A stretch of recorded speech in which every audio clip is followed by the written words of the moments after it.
Hai para pemeriksa, ketemu lagi dalam Jurnal ke Wang Xin. Dalam acara khusus hari ini, Wang Xin akan menyampaikan satu surat kepada Presiden Indonesia Joko Widodo sebagai berikut. Yang saya hormati Presiden Republik Indonesia Joko Widodo. Nama saya Wang Xin, seorang warga negara Tiongkok tapi juga pencinta negara seribu pulau. Baru-baru ini Anda telah mengadakan hubungan telepon dengan Presiden Tiongkok Xi Jinping untuk menyatakan dukungan atas perjuangan anti wabah COVID-19 yang sedang berlangsung di Tiongkok. Sementara seluruh masyarakat Indonesia juga memberikan sumbangan dan dukungan dalam skala bentuk kepada Tiongkok. Di sini saya menyampaikan terima kasih sebesar-besarnya. Pada awal terjadinya wabah ini di Tiongkok, pemerintah Indonesia dengan segera mengambil sejumlah langkah untuk mencegah COVID-19, termasuk menghentikan penerbangan, melarang masuknya warga Tiongkok ke Indonesia dan warga Indonesia ke Tiongkok, serta mencabut visa on arrival dan larangan lainnya. Kami sangat memaklumi keputusan Pak Jokowi tersebut karena seperti yang Anda katakan, kepentingan nasional harus dinomorsatukan. Menurut saya, larangan tersebut akan diperlakukan hingga 29 Februari, yaitu besok.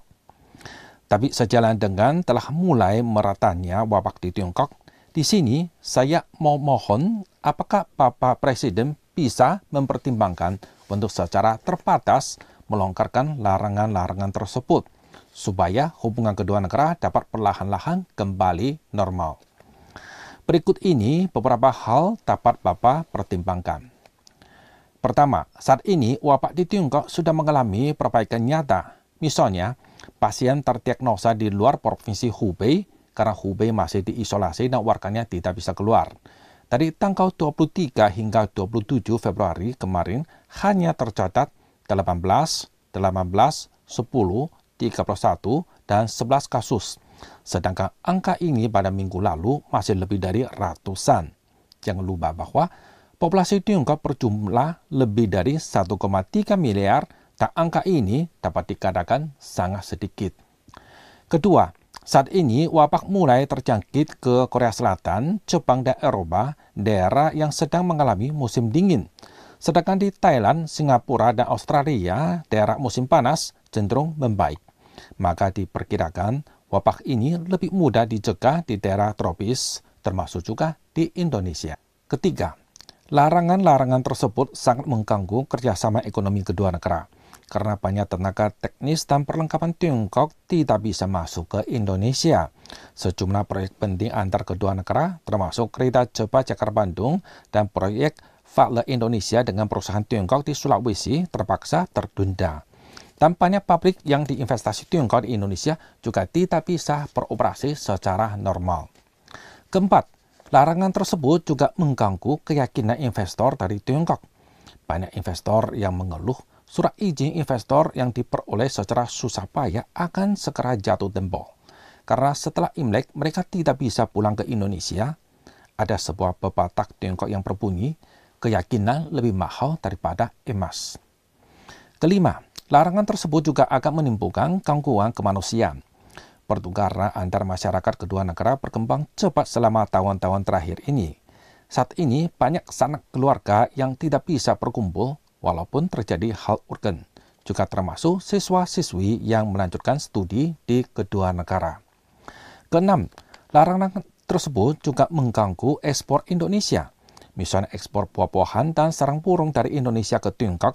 Hal ini pasti akan menimbulkan kerugian bagi kedua negara. Di sini saya putarkan beberapa video terkait hal tersebut.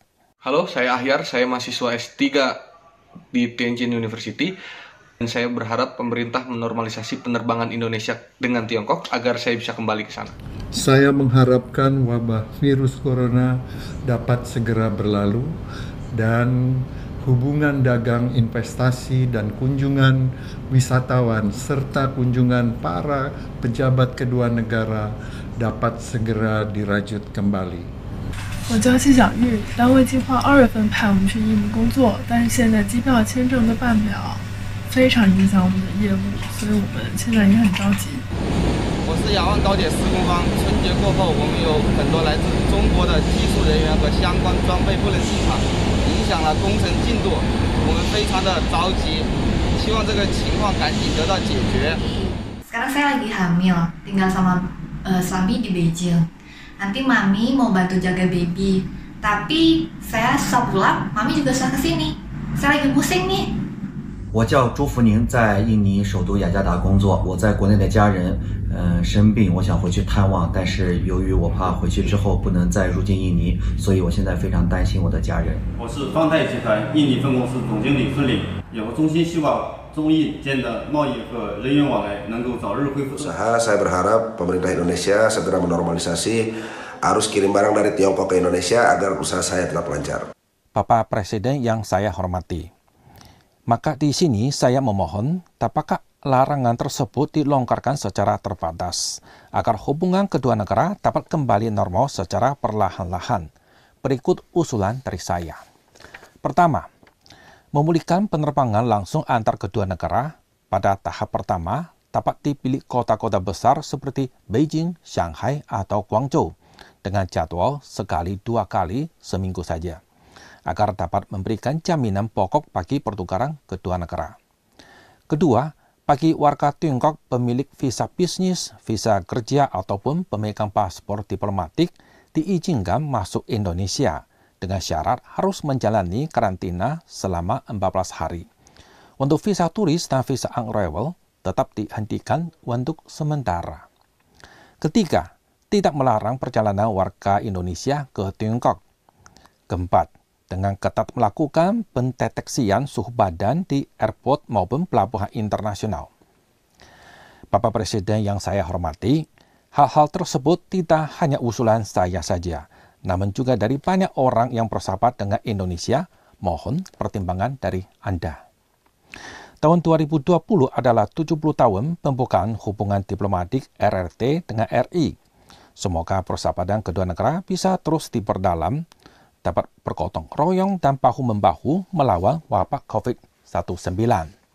Terakhir, sekali lagi salam dan hormat dari Wang Xin, seorang warga negara Tiongkok tapi juga pencinta negara seribu pulau.